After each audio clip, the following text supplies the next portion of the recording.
Olá, meus queridos alunos, tudo bem com vocês? Uma ótima semana, tá? Hoje, segunda-feira, já vou colocar essa aula no ar, no canal. Espero que vocês consigam ouvi-la. Não tem nada diferente das aulas que eu dou em sala, tá? A mesma coisa, a mesma lâmina, os mesmos detalhes, são os detalhes que eu estou trazendo aqui para vocês, certo?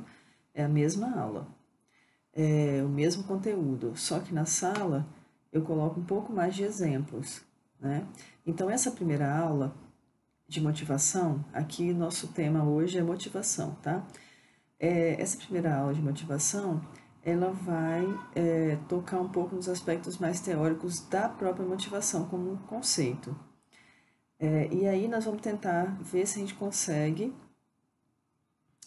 colocar também algumas teorias de motivação. Mas vamos ver se a gente consegue fazer tudo isso sem gastar tanto tempo dessa gravação, ok? Espero que vocês estejam todos bem.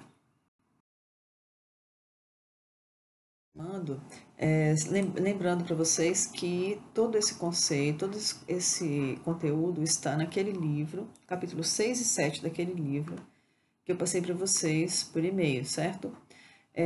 Nós temos aqui uma figura que, ao meu ver, ela contextualiza bem esse processo de motivação, que é uma seta, tá vendo? Uma seta verde e algumas pessoas embaixo segurando essa seta. Então, guardem essa imagem, segurem essa imagem na cabeça e nós vamos começar a aula e mais para frente nós vamos voltar nessa imagem aqui, certo? Um conceito do Robbins, né, lá do livro, sobre motivação a motivação está associada a um processo responsável pela intensidade, guardem esse termo, intensidade, direção e persistência dos esforços de uma pessoa orientadas para o alcance de determinado propósito. Então, eu tenho a motivação, intensidade, direção e persistência dos esforços de uma pessoa orientados para o alcance de determinado propósito. Nós vemos aí a seta, né? Vamos ver se isso faz sentido mais para frente. Existe um propósito e a seta mostra o lugar, certo? Para avançar um pouco mais nessa teoria da motivação, a gente tem que voltar nosso olhar um pouco para as questões pessoais, individuais, humanas mesmo. Nós temos aqui o conceito de necessidade, que é igual a satisfação, ou necessidade, que é igual a insatisfação. Então, eu tenho uma necessidade, ela é gerada no dia a dia. Eu tenho necessidade de beber água, eu tenho necessidade de comer, eu tenho necessidade de ter uma melhora no meu salário, eu tenho necessidade de estudar mais, tá? Só que essa necessidade vai ser satisfeita ou vai ser frustrada, né? Então, é assim que funcionamos: necessidade, impulso, ações, satisfação, novamente necessidade. Então, nós temos a necessidade gera o impulso, gera ação, gera satisfação da necessidade ou não, e novamente é criada a necessidade. Tá? Então, temos aqui, ó, uma necessidade constitui um estado interno ao indivíduo, apto a induzir ação, com intenção de alcançar resultados atrativos que visam a satisfação dessa necessidade. Então, eu tenho uma intenção, é um estado interno. Eu internamente preciso de algo. Eu quero muito comprar um carro do ano. Eu quero muito comprar um sapato novo. Então, essa necessidade, ela vem, impulsiona o indivíduo para a ação e ela motiva, movimenta a pessoa a conseguir o resultado. O resultado, ele é atrativo porque gerou-se uma necessidade interna naquela pessoa. Então, internamente eu tenho necessidade de ter o sapato. E eu vou me movimentar para trabalhar mais, para juntar dinheiro, para conseguir um empréstimo, qualquer coisa para satisfazer essa necessidade. Entretanto, nem sempre nós podemos satisfazer nossas necessidades. Isso vocês concordam comigo, né? Quando a necessidade não é satisfeita, acontece a frustração e o indivíduo pode apresentar agressividade ou apatia ou indignação. Então, eu vou me indignar, ser agressiva, ou eu vou desistir e falar, não, isso não é para mim mesmo. Tá? Então, se eu for frustrada na minha necessidade, gerei um movimento interno, eu preciso do sapato, e eu não consigo comprar esse sapato, eu vou ficar agressiva, ou eu vou ficar triste, ou eu vou ficar indignada, ou eu vou usar tudo isso para aumentar mais ainda a minha motivação, para eu ser mais agressiva ainda na realização dos meus propósitos, na satisfação das minhas necessidades. Aqui também, né? Se eu não satisfaço as minhas necessidades, se a minha necessidade é grande, né? Aí tem um limiar, cada um tem uma necessidade, cada um tem uma forma de construir sua necessidade. Até mesmo podem parecer características fisiológicas, como insônia, taquicardia, falta de energia, cefaleia, entre outras. Então, eu posso frustrar as necessidades na medida em que eu não consigo lidar com isso. Então, eu posso gerar insônia. Poxa, eu tô tensa, eu queria tanto aquele sapato e tal, aquele sapato era a minha vida. E aí eu acordo mal, eu acordo triste porque eu não consigo aquele sapato. Não. Entretanto, uma vez satisfeita a necessidade, um estado de conforto aparece. Então, poxa, eu tô naquela tensão, tensão, tensão, e aí eu não consigo comprar o sapato. Ou eu tô na tensão e de repente eu consigo comprar o sapato. Eu relaxo, né? Então, cria-se uma tensão e com a satisfação eu tendo a diminuir essa tensão. E com a insatisfação eu tendo a aumentar essa tensão, né? Então, aqui a pergunta, né? O que movimenta o ser humano? A satisfação ou a frustração? O que vocês acham, né? Será que é a satisfação de um desejo que movimenta ou é a frustração que movimenta? Poxa, eu não tenho aquele sapato, não consigo, tenho que lutar e tentar de várias formas conseguir, né? E aí a resposta, ao meu ver, está aqui no final, né? A motivação precisa estar no meio termo entre a frustração e a satisfação.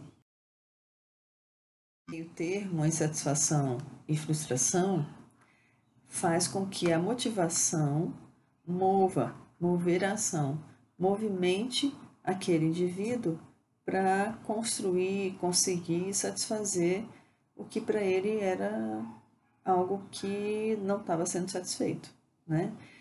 E para que e como isso acontece, né? Como essa motivação vai acontecer? Primeiro, eu tenho 3 fatores que Robbins destaca como fatores essenciais para constituir uma motivação, para que a motivação ela aconteça e perdure. 3 situações: intensidade, direção e persistência. 3 fatores. Então, dentro dessa ideia de que a frustração e a satisfação elas motivam, a gente tem que existe um balanço perfeito entre a intensidade, direção e persistência do esforço que eu vou despender para aquele objetivo, né? Então, eu tenho um objetivo que eu quero e quanto de energia eu vou desprender para aquilo vai depender de como eu vou administrar esses 3 fatores: intensidade, direção e persistência do esforço que eu estou despendendo para aquela situação. Isso fique mais claro agora nessa lâmina, tá? Porque aqui eu tenho a intensidade, né? O que seria essa intensidade que Robbins traz? Intensidade é a quantidade de esforço que a pessoa emprega na direção definida. Isso é, quão duro ela trabalha. Então, se eu tenho uma necessidade, é a necessidade, a minha necessidade interna, que vai dizer quanto de intensidade eu vou aplicar, né? Quantidade de esforço que eu vou aplicar para conseguir aquilo que eu quero. Ou seja, quão duro eu vou trabalhar para conseguir aquilo que eu quero. Aí é o sapato que eu quero, eu preciso desse sapato para eu ir para minha formatura. Então, eu não vou medir esforços para conseguir. Eu vou dar tudo de mim, eu vou trabalhar dia e noite para conseguir esse sapato de ouro, né? A persistência, tá? Outro fator importantíssimo quando se pensa em motivação. A persistência se refere a quanto tempo a pessoa continua mantendo o seu esforço numa determinada ação. Então, se eu tenho uma ação que é comprar um sapato, a persistência vai durar até eu conseguir comprar, certo? Mas, se eu tenho um objetivo, né, uma direção, algo que eu preciso, para que é algo mais longo, mais perene, eu vou ter que ter mais persistência. Então, eu tenho que trabalhar duro e tenho que persistir para que eu consiga o objetivo que eu quero. Então, se eu tenho um objetivo que é próximo, que é comprar o sapato para a formatura, eu tenho uma certa persistência até a formatura. Terminou a formatura, ali eu satisfiz ou não o meu objetivo e vou me dar por satisfeita. Mas o que é mais importante, tá? Um dos fatores mais importantes, aliás, o fator mais importante no meu entendimento, tá? É a direção. Porque a direção para onde eu quero, ou seja, é o objetivo que eu traço para mim, que vai dizer a qualidade da motivação que eu vou ter. Porque tanto a intensidade quanto a persistência vão depender do objetivo que eu traço para mim. Vejam aí esse item, a direção. A direção é o que a pessoa opta por fazer quando está face a um grande número de alternativas possíveis. Isto é, significa focar o comportamento. Então, eu tenho várias opções, né? Eu posso comprar um sapato, posso comprar uma sandália, posso comprar qualquer coisa. E eu me dispus a trabalhar intensamente para comprar esse sapato para a formatura, tá? Só que eu já comprei. Eu comprei hoje o sapato e eu vou me formar daqui um mês. Ótimo. Já consegui o que eu quero. Eu vou ter persistência nesse objetivo? Não. Vou ter intensidade? Não, porque eu já consegui. Mas como é que eu vou usar a sandália se eu não me formar? E outra, né? Uma direção aí é se formar. Então, existem muitas outras coisas para fazer, né? Para se formar, que não só comprar uma sandália. E outra, né?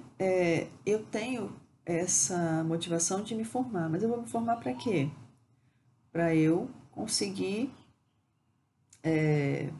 não sei, trabalhar na área, conseguir comprar um carro, comprar uma casa, me manter com o dinheiro que eu vou ter. Então, essa direção aí é muito mais ampla, precisa muito mais persistência, muito mais intensidade, muito mais trabalho duro do que comprar um sapato. Então, a direção que a gente escolhe é a direção, é o que vai dar o mote para nossa intensidade, nossa persistência. Então, para mim, o fator mais importante é a direção. Para onde eu quero ir, aonde eu quero chegar. Isso vai fazer com que a gente escolha as nossas formas de fazer nossa satisfação ou nossa frustração. Porque se eu não passo, se eu não consigo terminar o curso, eu não consigo trabalhar na área, eu não consigo emprego, eu não consigo comprar minha casa, eu não consigo o que eu tinha pensado.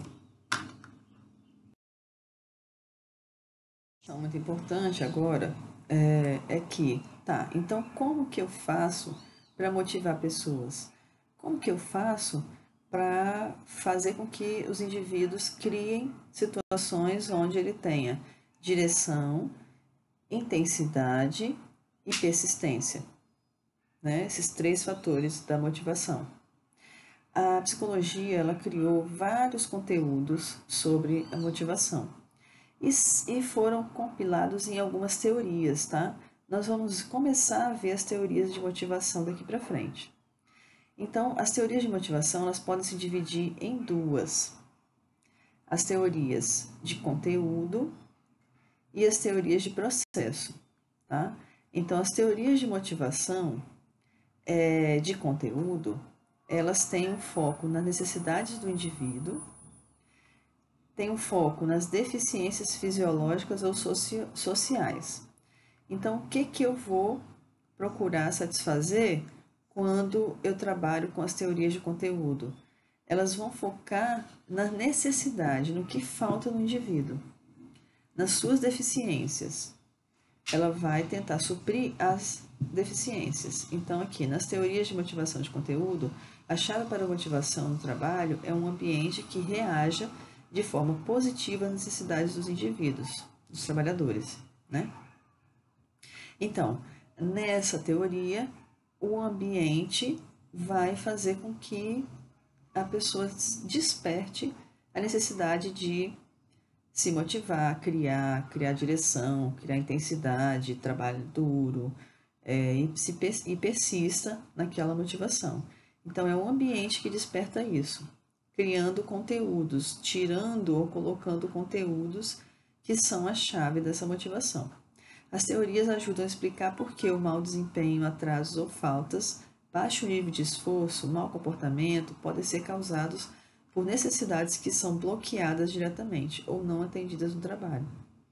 Então, eu tenho essas teorias para ajudar os gestores a entender por que existem faltas naquela situação, naquela escola, por exemplo. Por que algumas pessoas estão lá e não querem fazer nada, só fazem aquilo que é o necessário? O que está causando esse bloqueio da motivação dos colaboradores? Tem alguma coisa aí.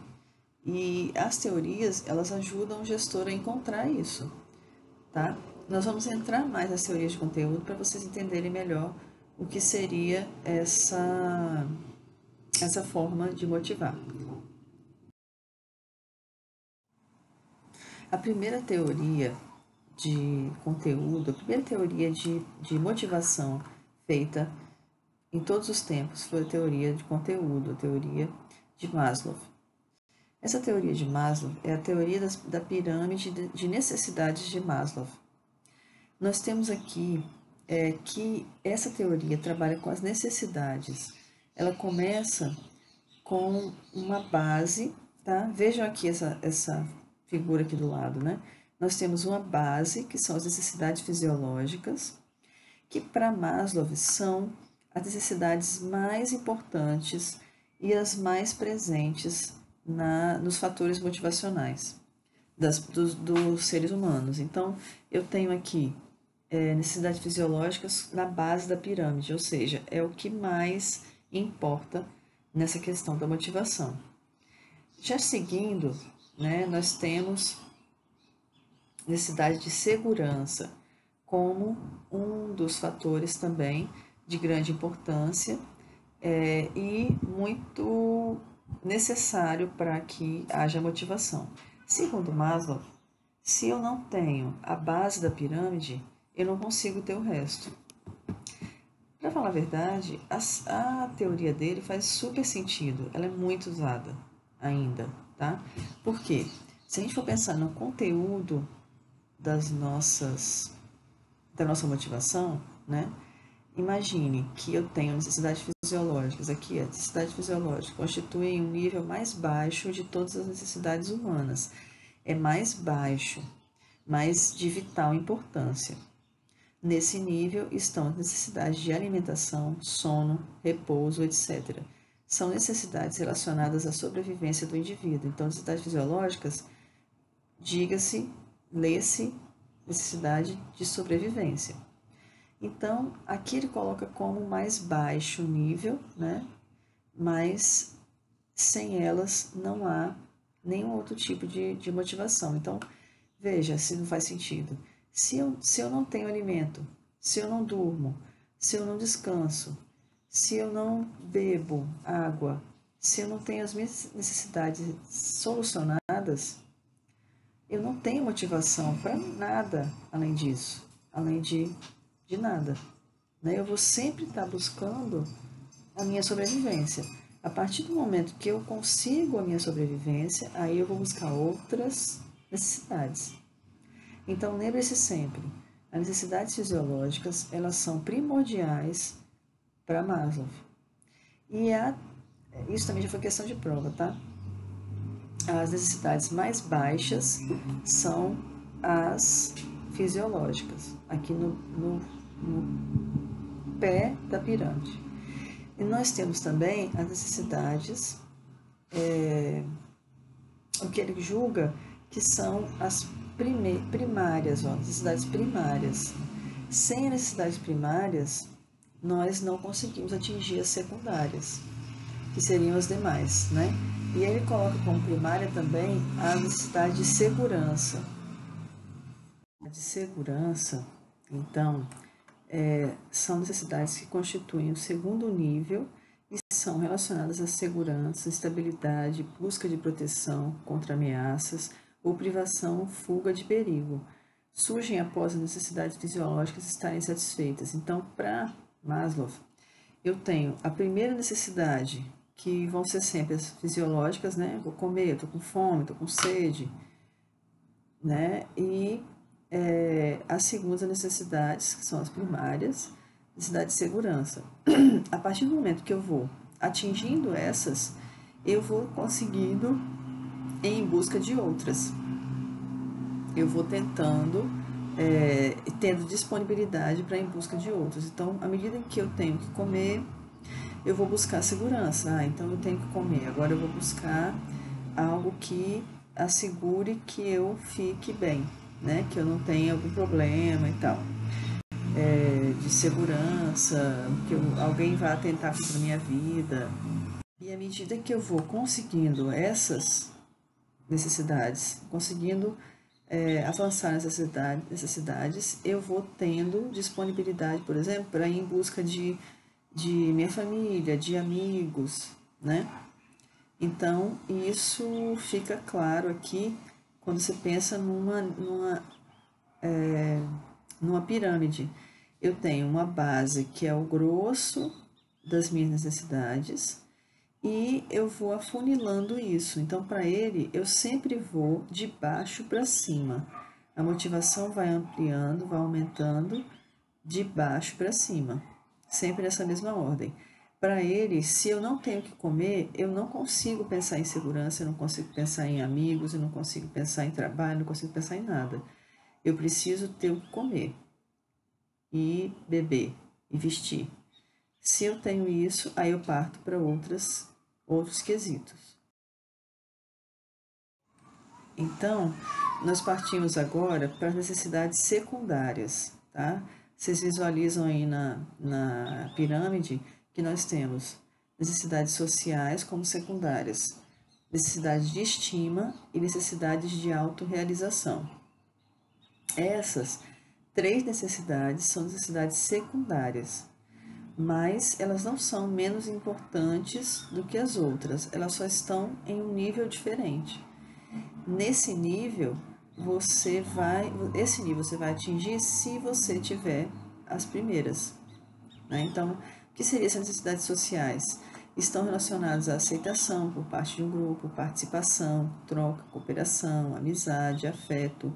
Surgem após as necessidades de segurança estarem satisfeitas. Quando o indivíduo não satisfaz as suas necessidades sociais, torna-se resistente, antagônico e hostil em relação às pessoas que o cercam. Então, eu tenho uma necessidade que ela vem após eu ter as necessidades primárias satisfeitas. E ela só vem a partir daí, tá? Não quer dizer que eu não consiga ter essas necessidades sociais satisfeitas a qualquer momento da minha vida. Tenho, mas eu só tenho quando eu tenho as outras já satisfeitas.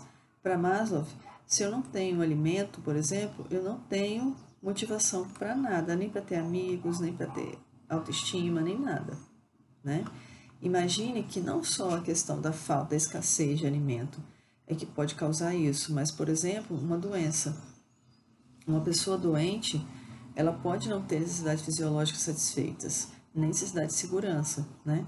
Nós temos agora, nesse momento da nossa humanidade, né, do nosso mundo conhecido, nós temos essas necessidades primárias, elas estão abaladas, elas estão com falta de segurança. Então, muitas vezes eu não tenho as necessidades fisiológicas adequadas e eu não tenho necessidade de segurança atendida. Por exemplo, né, eu não tenho segurança de que eu vou estar sã amanhã, de que eu não vou ter nenhum problema. Né? Eu não tenho segurança de que em outros momentos eu vou poder usufruir da minha família e tal. Né? Então, eu, diante dessas necessidades, eu não tenho nem motivação, por exemplo, para ir buscar amigos, para ir buscar a segurança da minha família em outros lugares, né? Por quê? Porque eu preciso me concentrar nas necessidades fisiológicas e de segurança nesse momento.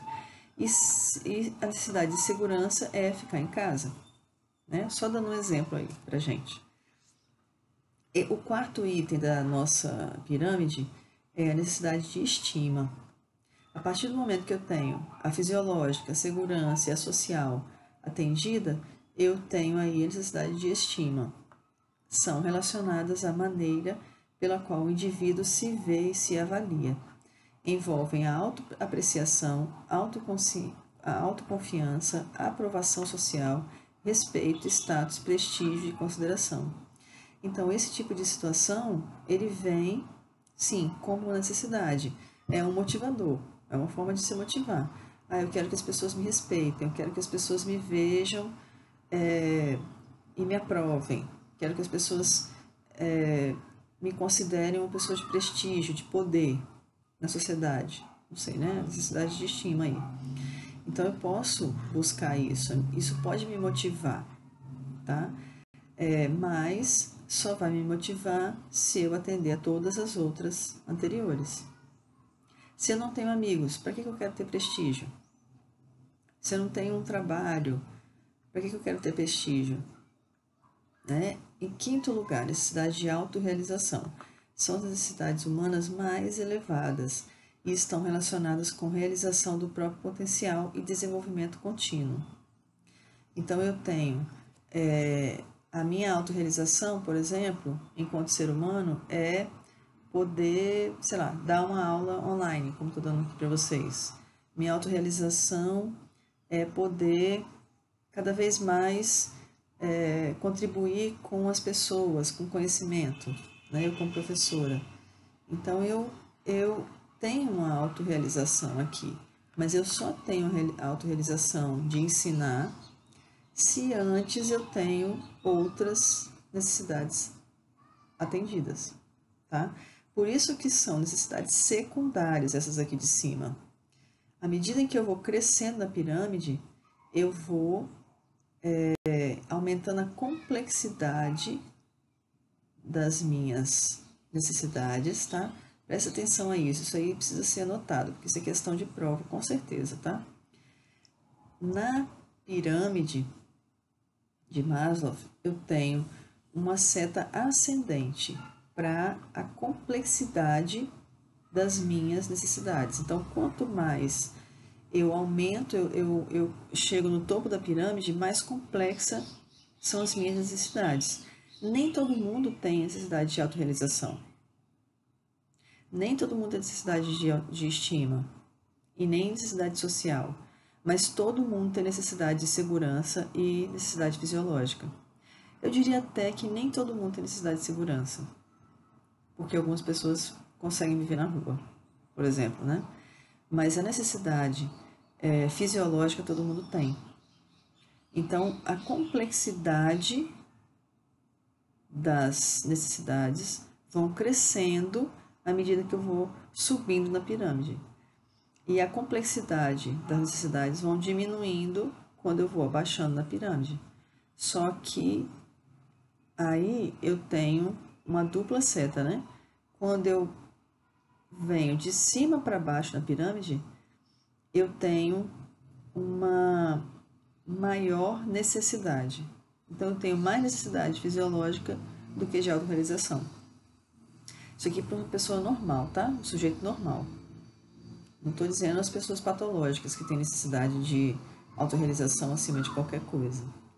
Lembrando que todas as dúvidas que vocês tiverem, eu estarei na sexta-feira, no horário da aula, 19 horas. Eu vou tentar fazer a live, tá? Mas eu vou estar online para que todo mundo tire as dúvidas, tá bom? Ou no aplicativo Zoom.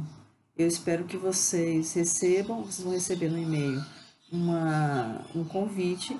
Vocês clicam para entrar na reunião desse convite e vocês já teriam que ter baixado o aplicativo Zoom, tá? Vocês baixem o aplicativo Zoom para que a gente tenha condições de conversar na sexta-feira, 19 horas. Lâmina, eu tenho aqui, ó, a pirâmide de Maslow, né? Com todos os itens, são 5, né? Fisiológica, segurança, sociais, estima e autorrealização. E eu tenho aqui exemplos, tá? Ó, a não satisfação dessas necessidades, ou a satisfação dessas necessidades. A satisfação seria a motivação, e a não satisfação seria a desmotivação. Então vamos lá, necessidades fisiológicas. Remuneração, em primeiro lugar. Se eu não tenho uma remuneração que consiga bancar as minhas necessidades fisiológicas, eu não vou ter motivação, tá? Confinamento no local de trabalho. Então, eu tenho aqui um local de trabalho insalubre que não me dá condições de trabalho. Também vai ser uma necessidade fisiológicas insatisfeitas. Ao contrário, do outro lado da satisfação, eu teria uma remuneração adequada para pagar minhas contas, para pagar minha moradia, tal, minha segurança, né? Ó, segundo item. Tipo de ambiente de trabalho mal estruturado, políticas da empresa imprevisíveis. Então, tudo isso gera uma insegurança. Se eu tenho um ambiente de trabalho mal estruturado, eu tenho a possibilidade de um acidente de trabalho. Isso me deixa insegura. Ó, tipo e ambiente de trabalho bem estruturados. Aí já fica muito mais difícil ter um acidente de trabalho. Eu não fico tão insegura, tá?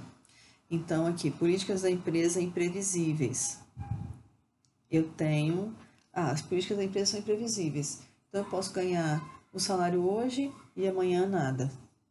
Ou amanhã eu tenho desconto no salário. Então, isso imprevisível me desmotiva muito, não me satisfaz, tá? O que eu tenho, aqui do outro lado, sucesso da profissão, prazer no trabalho, aqui no item, autorrealização. Estima, interação facilitada pelo arranjo físico, prestígio na profissão. Sociais, elevada interação e bom relacionamento com colegas, chefia, etc. Esses exemplos aqui, queria que vocês olhassem com calma, porque são exemplos de satisfação e não satisfação no ambiente de trabalho, tá? Aí, a teoria de Maslow, ela pode ser aplicada para qualquer situação.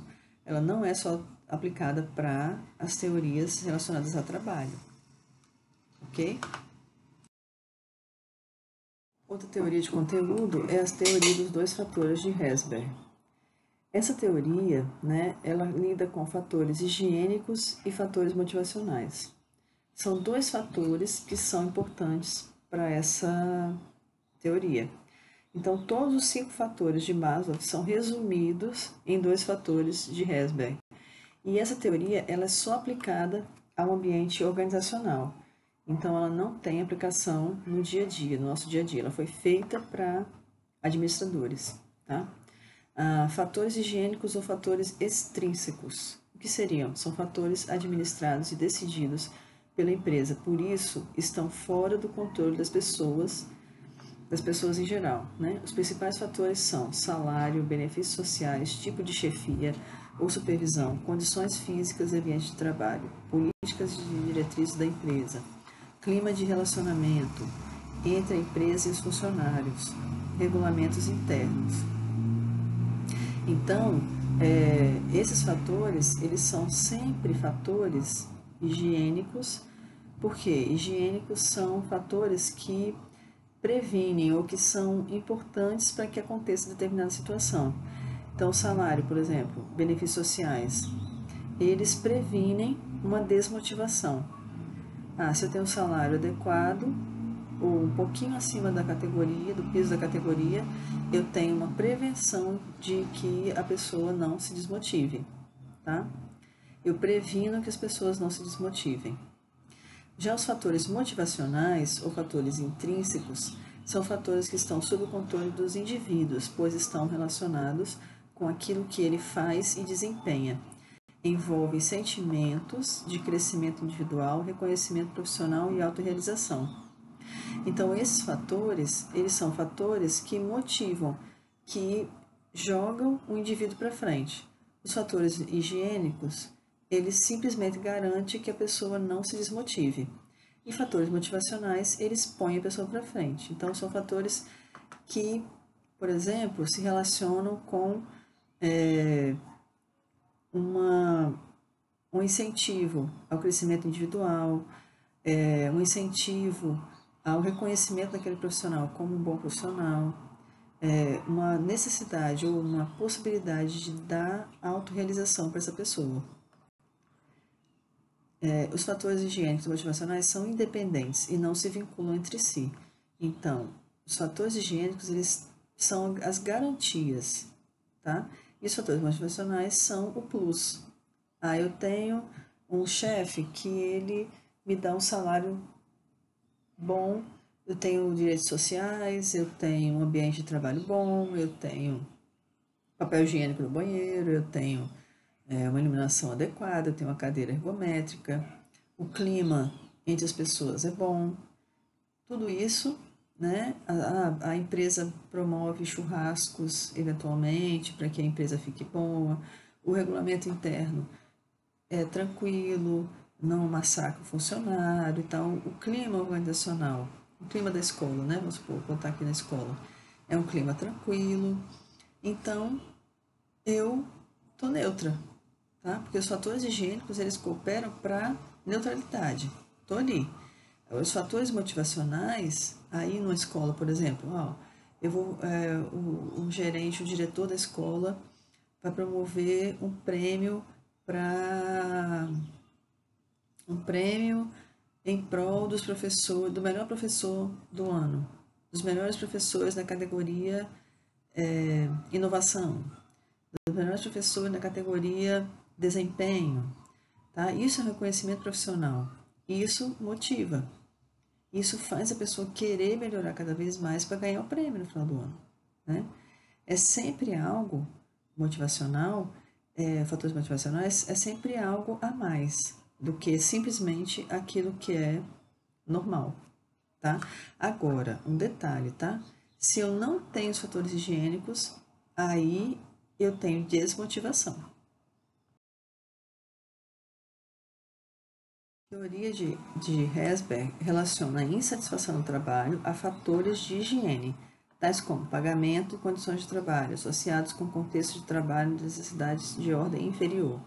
Então, aqui temos nesse quadro, fatores de higiene no contexto afetam a insatisfação no trabalho. Então, se eu não tenho políticas organizacionais, né, na escola, se eu não tenho a qualidade de supervisão da escola, se eu não tenho condições de trabalho, eu não tenho um quadro branco para trabalhar, eu não tenho material para limpeza das crianças, eu não tenho um salário adequado, meu salário é pouco, tá? Tudo isso faz com que eu tenha uma insatisfação no trabalho. Minha insatisfação aumenta. Mas se eu tenho tudo isso, minha satisfação fica neutra. O que vai mudar a minha satisfação são os fatores motivacionais, que aí eles afetam a satisfação do trabalho, tá vendo? Realização, reconhecimento, o trabalho em si, encargos, progresso, crescimento. Então, por exemplo, algo que pode ser um fator motivacional, né? Um progresso. A escola está me promovendo a coordenadora de turno, porque eu me dediquei tanto à escola, fiz tanto pela escola que eles estão me reconhecendo. É um progresso e um crescimento pessoal, né? E isso faz com que a pessoa tenha satisfação no trabalho. E com a satisfação ela vai se motivar. A satisfação promove a motivação. Queria que vocês olhassem essa figura, que eu achei muito interessante. Achei super válida, né? O que não provoca a minha morte faz com que eu fique mais forte. Então, o que não me desmotiva, ou o que deveria me desmotivar, me faz mais forte. Então, por exemplo, se eu estou num trabalho que me humilha, que me faz mal, esse trabalho precisa me tornar mais forte para eu buscar outro trabalho e assim me realizar, tá? Então, é mais ou menos pensando por aí que a gente vai construir a próxima aula, tá bom? Próxima aula, fatores motivacionais não, teorias de motivação de processo. E na aula de sexta-feira, tiramos dúvidas sobre essa aula gravada aqui, tá? Um abraço a todos, até sexta. E não esqueça de acessar o conteúdo dessa aula e anotar o que vocês têm para perguntar, certo? Um beijinho, até mais.